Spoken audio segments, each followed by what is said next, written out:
ये स्वयं बहुत बलवान था। 1000 वर्ष तक इसने युद्ध किया। गजेंद्र का बल क्षीण होता चला गया, ग्राह का बल बढ़ता चला गया, क्योंकि एक तो वह जल में है और उसे रक्त का आहार मिल रहा है, और ये थल का प्राणी है और उसे वहां कोई आहार भी नहीं उपलब्ध हो रहा है। जब तक गजेंद्र के भीतर तनिक भी बल था, पुरुषार्थ था, तब तक उसने पूरी शक्ति लगाई। लेकिन अब उसकी समझ में आ गया कि अब मैं बचने वाला नहीं।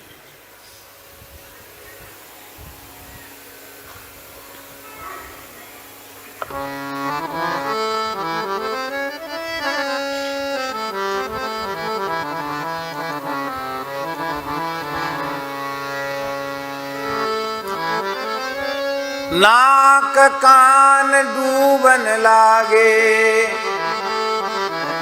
कृष्ण को पुकारे,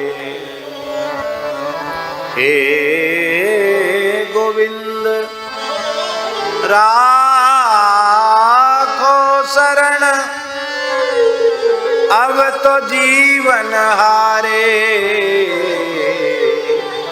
अब तो जीवन हारे, हे गोविंद राखो शरण, अब तो जीवन हारे।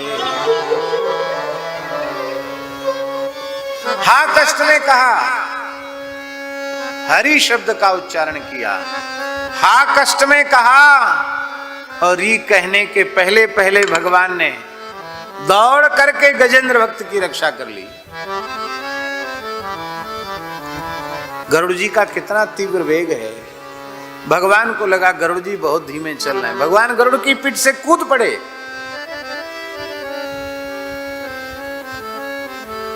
लक्ष्मी जी गरुड़ जी की पीठ पर ही बैठी है। गजेंद्र भक्त ने देखा प्रभु आ रहे हैं,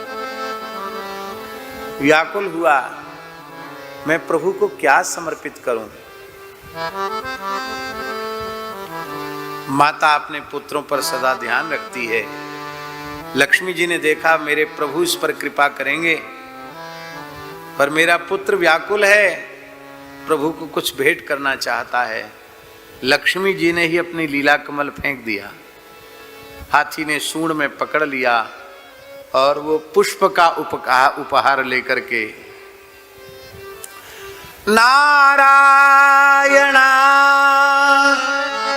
खिल गुरो भगवन नमस्ते, नारायणा खिल गुरो भगवन नमस्ते। हे अखिल गुरु, हे नारायण, आपको प्रणाम है। ये पुष्प लक्ष्मी जी का ही लीला कमल था। आप कहेंगे भागवत जी में तो लिखा नहीं, लिखा है, मूल में तो नहीं है, पर आप ऐसा कैसे बोल रहे हैं। आचार्यों ने गजेंद्र मोक्ष की लीला का बहुत अनुसंधान किया है।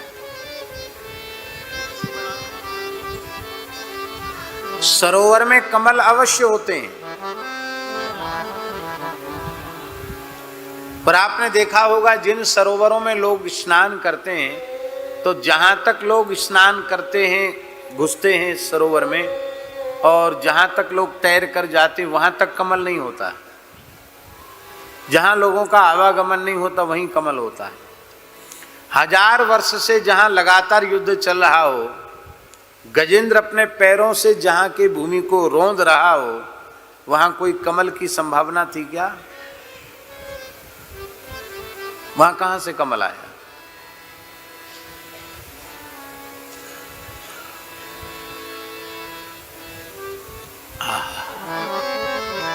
भगवान शरण है, जीव शरणागत है।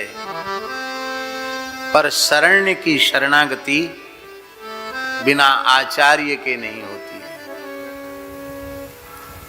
गुरु महाराज के बिना शरणागति नहीं होती। संपूर्ण जीवों की आचार्या भगवती महालक्ष्मी।